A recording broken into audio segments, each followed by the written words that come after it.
Okay, hello again. Got another review. This one is a TM pistol, but unlike some of the other ones I've reviewed, they're a little bit common, not so unique. There are quite a few PX4 reviews out there. This particular gun is TM's newest pistol at the time of review. It's just become February, and it is their newest pistol so far. Other than the M9A1 electric pistol, but that doesn't really count.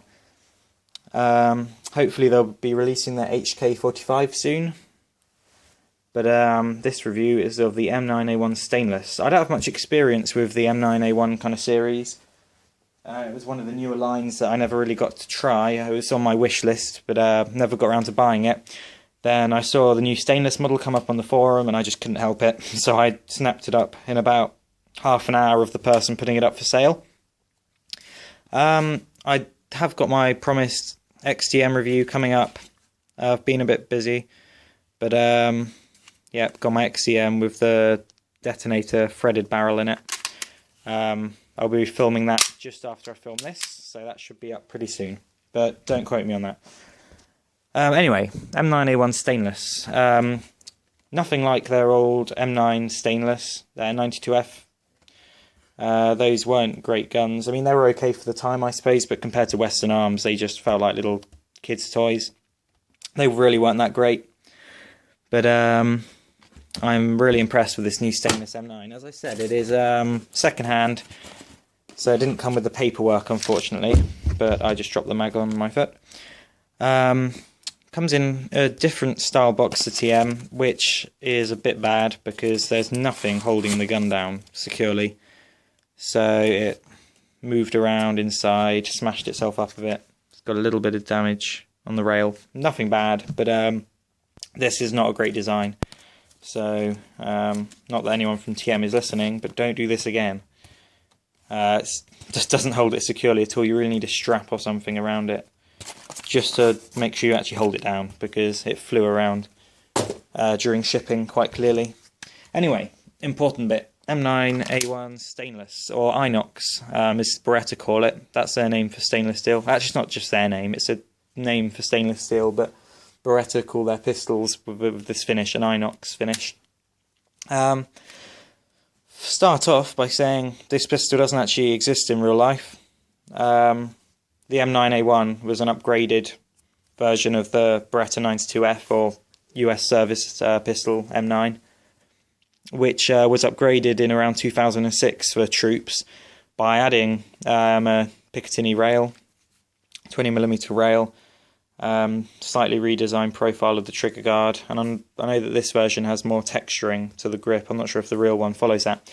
Anyway, it's the real M9A1 isn't available in stainless, other than the compact model. They make one with a reduced grip, which is in stainless, but so far there is no M9A1 Inox. But TM have made one anyway, why not? It's Airsoft, it looks realistic enough. First thing you notice when picking it up is that although it is plastic, it is the heaviest pistol I've owned, other than maybe the Marui Auto mag. Well, at least for this size, it is incredibly heavy.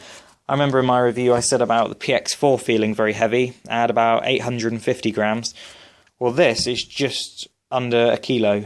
It's 960 grams. Which is really heavy and solid.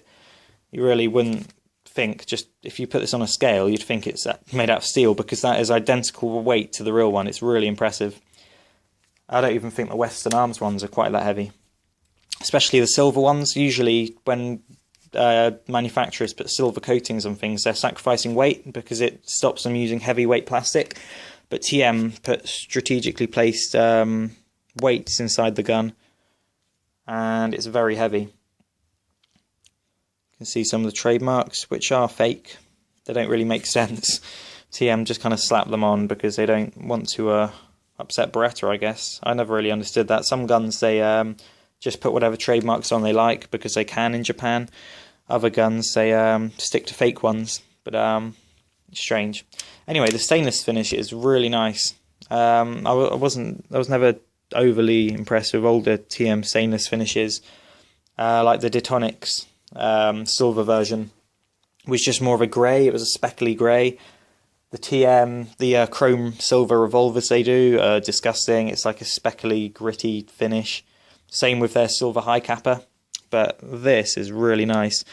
Unlike the new Series 70 nickel, it's not a bright sort of chrome finish. It's a matte stainless that doesn't really reflect, except there it does. But it really looks great with it. It wouldn't really go well with a bright stainless sort of nickel coating. This kind of hard chrome matte finish looks really nice with it. Anyway, yeah, so you're immediately struck by how incredibly heavy it is. Never had a plastic pistol this heavy. It's almost heavy as their Desert Eagle, I'm pretty sure. And yeah, it weighs as much as a real one, which isn't normally said for a plastic pistol. I mean, like their XDM should weigh around 900 grams in real life, and this is around 700. That's kind of what you expect of a plastic pistol, to be a few hundred grams out, but this definitely isn't. Anyway, having a look at the finish, it's all very uniform, no sort of pooling. The only area where you get a little bit of imperfection is on the trigger guard. Probably won't be able to see it, but for some reason the finish isn't quite right. It's kind of pulled a little bit on both sides, but that's just nitpicking. It's really not an issue. Other than that, it's really very nicely made. It's got some kind of almost machine marks. As you can see, it's kind of looks like it's been machined. Hasn't got that all over, but in certain areas, like on the front of the slide here, I believe, if I remember right. Yeah, just on the sort of front there are little machine marks. Looks really nice. The metal parts are a little more grey than the rest, and in certain lights they do look very grey, but for the most part they look good. Only thing that's a little out of place is the magazine. As you might be able to see here, they directly lifted or transferred the magazine from their old stainless M9, which was a much shinier chrome finish, and stuck it in this. They didn't redo the magazine, so the magazine is a proper shiny bright chrome, similar to their XDM magazine. It's almost, yeah, it's very similar in design. But the good news about this, about them just using their old magazine, is that it is compatible with all old M9 series magazines, including the extended 30 round or 32 round magazine, which is nice. That means you could use KJ Works, WE, any clone magazines in this if you're a cheapskate. Yeah, I've got a slightly different background to usual, as you might have noticed. A dark background with a stainless finish don't go well together. I couldn't see anything, the contrast was too high, so I had to go with this paler rug. Anyway, starting from the front, you've got your barrel, which is of course totally, come on focus, totally stainless covered. You've got nice rifling, mock rifling at the front. It's all very cleanly done. Nice stainless finish, really nice and smooth. And on the barrel it is marked stainless in kind of shallow, but definitely there, it looks nice. You can also see just next to that the locking lugs, which when the slide is in battery they lock up into those grooves. I really like the mechanism of the Beretta, it's really cool. And then as the barrel unlocks, they drop, allowing the slide to recoil. And then of course it locks up again tightly. So it doesn't mean anything in Airsoft, but it's nice that they replicated the barrel link properly, or the wedge, locking wedge. The front sight is the same stainless finish, and it is filled. The hole is filled with a red dot rather than a white dot of the full size. I don't know what I'm saying. It is a red dot rather than a white dot with most pistols, and with the black version you get little white dots. But red obviously contrasts a bit better against the stainless. The front is a moulded in plastic unit, and the rear, I believe, is metal. It definitely feels like metal. Yeah, looks like it's attached to the blowback unit, I think. It's kind of hard to figure out. I'm pretty sure it's a metal unit. So yeah. Moving on. I can't really get over how nice the finish is. It really is on par with a Western Arms or Tanaka stainless finish, maybe even better because they kept the weight. they didn't sacrifice weight. A lot of websites advertise this gun as weighing 700 grams, and that was disappointing reading that, because the black one almost weighs a kilo. Turns out all of those sites that mention 715 grams are wrong. That is the weight without a magazine. So yeah, their old Beretta weighed about 700 grams. So this is how much their old Beretta weighed. And then obviously you've got almost 300 grams of magazine in there, which really bumps up the weight a bit. So if you read that this gun's a little lighter than the black, it's not. It is quite literally identical. And actually, where I've picked up a little bit of damage on this gun, you can see it's black underneath. So I'm guessing this is simply the black gun with a coating rather than a whole new silver sort of mould or silver material. I assume it's the same underneath as the black gun. Anyway, you've got these kind of made up markings. US M9, which obviously isn't really... Well, I guess it's relevant because this is meant to be a military sort of M9, but then it said Mod 92 FS, which is the kind of Beretta's numbering, Cal 9mm, and then it's got MB rather than PB. If we have a look at my Beretta 84, we got PB.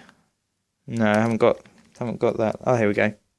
There you go. PB, Pietro Beretta, or however you say it. Can't speak Italian. But they didn't want to obviously upset Beretta. Western Arms used to have a good licensing agreement with Beretta, so that's how they've got all those. But this says MB, Marui Beretta, I'm guessing, something like that. Anyway, they're nicely engraved or cast. They're quite deep.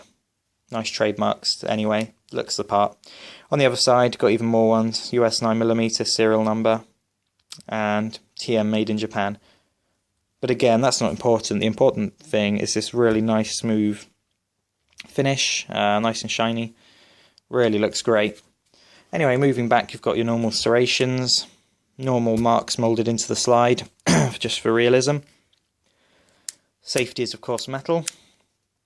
And I'm not a big fan of the M9 safety, mainly because you can't convert it to decocker only. Something I like with newer Berettas, like the Cougar and this Storm, is you can quite easily remove the detent and the spring, and it becomes decocker only, which is how I like my guns. M9 isn't so easy because there's no spring involved, so it's safe. Push it down for safe. But as you can see, big plus over the old M9s, and of course the WE KJ Works ones, which are clones, is push the decocker down and it snaps the hammer down. Something that is a bit better than my little 84. When you decock it, it takes it to decock. Takes it to half cock, which is a bit annoying. Just kind of puts it in this half position. So the trigger pull, what that means is the trigger pull's half dead, and then it suddenly goes. I prefer guns that decock to, so the hammer's all the way down, rather than somewhere in the middle. But it's not a big deal on other guns, but it's nice that it's got that.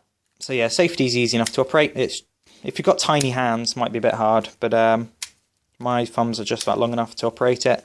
And of course it's ambidextrous, works on that side too.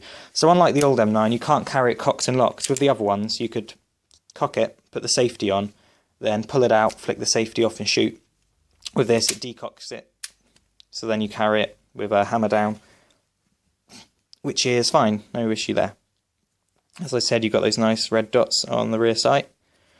Extractors moulded in, doesn't look as realistic as on some of their guns. You can see it's quite shallow, a little bit gritty inside. They might have had trouble getting the stainless finish inside the groove there, but it all looks realistic enough. Something that this that the M9A1 has over the old M9 is the ejection port opens all the way. The other one had the nozzle sticking out, but this opens fully, which is kind of interesting because it makes me wonder why it needs to be so big. Just something about this whole design that's a bit weird is it is a massive handgun. You can see it's sort of bigger in most ways. It's very chunky, but it's only a 9mm, so quite a small round considering how big the gun is. You can see I mean, look how small that round is compared to the beefiness of the slide. Anyway, that's not TM's fault, that's just the gun. You've got to know it's quite a chunky gun. Not too high with the bore axis. A lot of chunky guns, their bore axis is really high, like a SIG. This I can get a good grip on, and the bore isn't too high. If we compare it to the PX4, which is obviously a modern hammer fired, they're pretty much identical. So yeah, pretty similar guns, just a little bit modernised. Anyway, moving to the frame, we've got that all-important Picatinny rail, if that's your kind of thing. Obviously this is a stainless gun, and unless you somehow find a stainless torch flashlight, it's going to look a little bit out of place. So my rail is going to remain empty. But the good thing about it is long. It's much longer than like the PX4s. So you can fit longer flashlights on it. Like an M6 combination flashlight unit. Will slide on all the way. So that's an advantage over some other pistols. It has got a nice long rail, kind of like the FM57. Here you can see the recoil guide rod. Got some more markings here. Type M9A1. I think the real one has M9A1 printed on the rail, so that's alright. I wish TM would make a classic kind of version M9, a 92FS, but with the new decocker and everything, because I'm just not a fan of how this looks. I mean, it's quite a nice gun overall, but I much prefer the classic Beretta styling and the curved trigger guard. That's just me. I still think this is a nice looking gun, but I think that would definitely profit TM in the future if they'd make a classic M9 with the new weight and the decocker and everything. On the other side, you've got even more markings, lots of markings on here. Something Berettas seem to have. I mean, if you have a look at this, you've got markings all down that side, and you've got paragraphs of writing there. In a similar kind of way, you've got a read manual before use, retract sighted if loaded, fires out magazine, which I think are realistic. I know a lot of pistols have that on. Moving down, you've got your takedown lever, standard Beretta style, M9 style, which means push from that side, turn down, you see the recoil rod pop out, and then... Okay, sorry about that. Ran out of recording space on my phone as usual. Better speed up before it does it again. I can't remember where exactly I was. I think I was trying to make the point that it's quite a large pistol. If you're going to get this for skirmishing, make sure you've got a holster large enough and that you're going to be able to cope with the weight. When you compare it to something like this, which is over 200 grams lighter, but obviously has the same power and magazine capability, plus it's, especially with the PX4, it's quite a bit smaller. You really have to consider whether you're going to want to bother carrying the M9A1. As you can see, it's a good 4 centimeters longer. It's about the same height, but it's thicker. So it's a chunky pistol. I mean, I'd be happy enough carrying it. It's nothing too ridiculous. But it's definitely one of the larger service pistols out there. And something like a Glock 17 does the same thing in a lot smaller package. But anyway, you don't get the style. You don't get all the features this has. Anyway, I think I was at the takedown. So, takedown, it's just standard Beretta, doesn't need to be cocked, you just push that down, magazine out. As you can hear, that's quite metallic.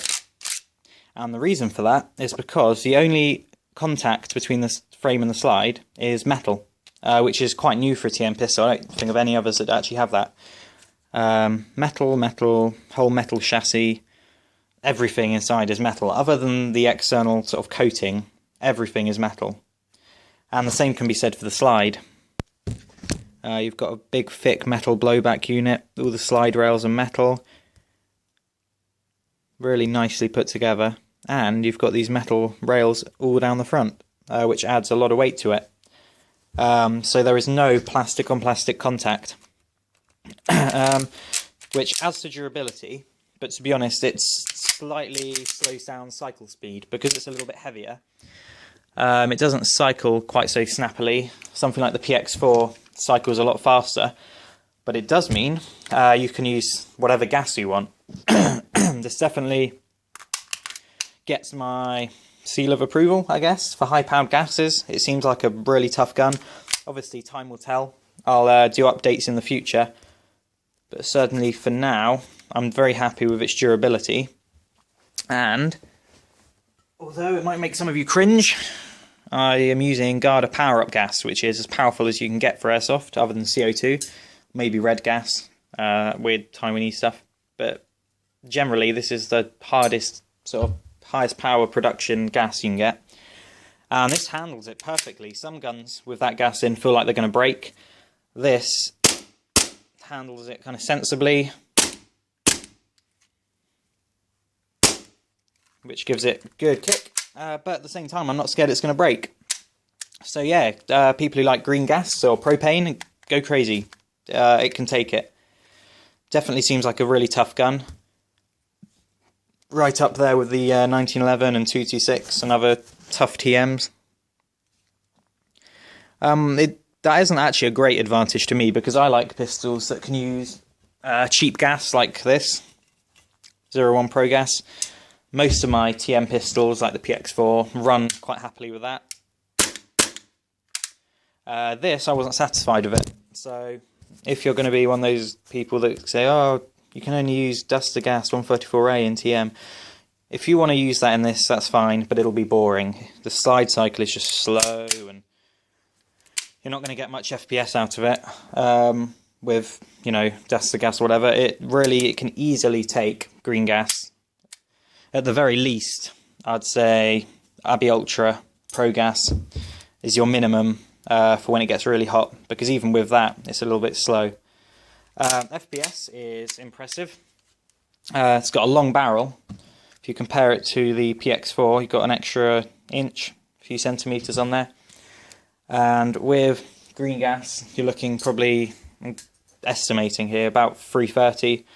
Power-up gas, shooting it next to all my other TMs, I wouldn't be surprised if it's around the 350, 340, 350 region. With that long barrel and the powerful gas.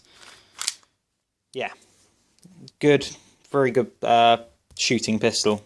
Good performance you can get out of it. And obviously if you're going to skirmish it, you can go buy those 30 round magazines. Anyway, moving back on the frame where I left off. Slide stop is obviously only on one side, like most 1-9s, most 1970s, 80s pistols. Stylish. I think most Beretta controls just look really good. And it's nicely sprung. That brings me to another thing. I don't get it. All these videos you see, when all these kids and people are saying, can you power stroke it? They're talking about releasing the slide by retracting it. So like if the slides look back and you put a fresh magazine in, or there's no magazine in, can you do that? You know, can you release the slide just by pushing it back? And I don't know why people have to ask, because any airsoft gun that is designed correctly should be able to do that. There is something wrong with your gun, or they haven't designed it correctly if it can't do that. Simply because all slide stops should be sprung downwards. So they're never going to, you know, if you held it upside down, you don't want that falling into that position. So they're always sprung downwards, which means if there's no magazine pushing it up, it should always drop. So I don't get why people always have to ask about that. But yes, if you want to know, this is designed correctly, it's made well, so it will, obviously, you can overhand rack it to release the slide. Oh, something else that's quite cool, something that's good about the safety staying in position. I don't normally like it, but one thing that is nice is you don't actually have to you don't have to load it, then decock it. You can just flick it to that position. And now it's locked. Now it's got a BB in the chamber, but the hammer's down, so that's cool. Don't have to do it in two different actions. And these sort of wings act as nice little hooks for your fingers to rack the slide with. So much easier trying to rack this kind of slide than one that's just got little serrations like the XDM. It just slips. Like if I've been using one of my Berettas for a while with, you know, the wings, and I go to use this, I sort of do this, nothing happens. You've got to work a lot harder to rack a slide on something like that.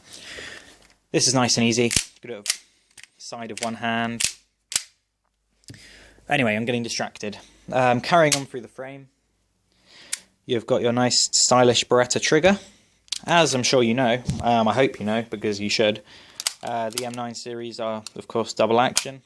So in the forward position, it's double action. Something I noticed is that with a powerful gas, if you pull the trigger really slowly, okay, it didn't do it that time, but sometimes it doesn't actually gather quite enough tension in double action to fire the pistol with enough power. Well, not with enough power, it just kind of flops back. Not proper kick. It doesn't get the full potential of the gas when you slowly pull the trigger in double action. But anyway, you're never really going to be using double action, only for the first shot. And of course, after the double action first shot, every shot after that is single action, and the trigger's quite nice. One thing that I prefer about a striker-fired pistol, such as my XDM, is it's got a very noticeable break point. So you get to here, and it physically stops. So you can really feel it. You don't really get the same thing on most double actions. This little Beretta 84, you do pull it, stop. You can feel it stop, and then click. This doesn't really have it. It just kind of pulls all the way back. So don't go around with it in single action with your finger on the trigger, because you can quite easily pull it. Something like a Glock kind of stops. You know it's stopped, and then you can steady your shot. With this, it just fires as soon as you pull it. So be careful with that. You know, whenever you're not shooting it, put it in double action again. Much harder to accidentally shoot a double action. Okay, so that's the wrong magazine. There it is. So, moving down, we've got our magazine catch, which is reversible, easily switched just by removing the grip panels. You can switch it straight to the other side, which makes this quite a good ambidextrous pistol, because you can have the safety on that side and the magazine release. So yeah, good ambidextrous option. Grip panels, I know they're kind of hard to see here because of the contrast, but they've got fake Beretta logos, but look very nice. I was actually impressed with these grips. They feel really tough. They're quite thin, as you can see, which is good because the Beretta's already fat enough. But they're really nice. They almost feel like a nylon kind of fibre. Really nice and very grippy, so very happy with the grips. I was going to swap them out for wood, but I thought maybe it would look a little sickly. Chrome and wood just looks a little bit too fancy. But these work nicely. One thing that was interesting is the hex bolts are on there. They're silver. They actually started getting a bit rusty when I got this out of the box. Apparently this gun had been sitting in customs for quite a while, which probably explains it, but be aware of that. Keep it oiled, silicone on the parts, because it can actually go a bit rusty. As I mentioned earlier, you've got really nice, come on, focus. Got really nice serrations. It's almost like a fish scaling. Really nicely sort of detailed moulding. Nice and grippy. Improved over other Berettas, which are just straight grooves down the back. So yeah, really nice grip texture. You can see it's quite shiny there. That's one point on the gun where it's a little reflective. And at the bottom, if you've got a lanyard loop, just in case you do skirmish this and you don't want to lose it. Not that you'll lose this anyway, because you can see it from a mile away. Back to the magazine. Doesn't really click much when you put it in, but works perfectly fine. As I said, it's nice that it's compatible with all other M9 magazines out there, TM based.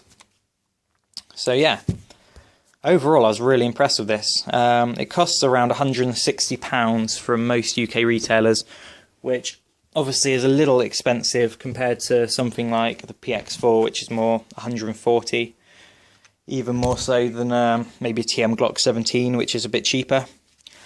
But I think it's well worth it. They will make a perfect display gun, but at the same time it shoots really well. I might do a shooting test. Not so much into those because I'm more of a collector, but it's a very good combination of skirmishability with the magazines, good power, all the features you'd want from sort of a service pistol, plus that beautiful finish. It really is almost flawless. Very happy with it. Plus the weight. There's no weight loss with this nice silver finish, which is something a lot of guns have. So overall, this is one of my favourite TMs. I hope they bring out more stainless pistols. I wish they'd bring out a stainless like Glock. That would be cool. Or maybe an Inox PX4. PX4 with this finish on the slide would look great. Okay, I was just uploading the M9A1 review. Yes, I use Movie Maker, it sucks, but haven't bothered trying anything else because it just about works. Anyway, I just finished this review and I was uploading it until I realised I missed out a very important part of the review, which separates this new M9 from the old M9.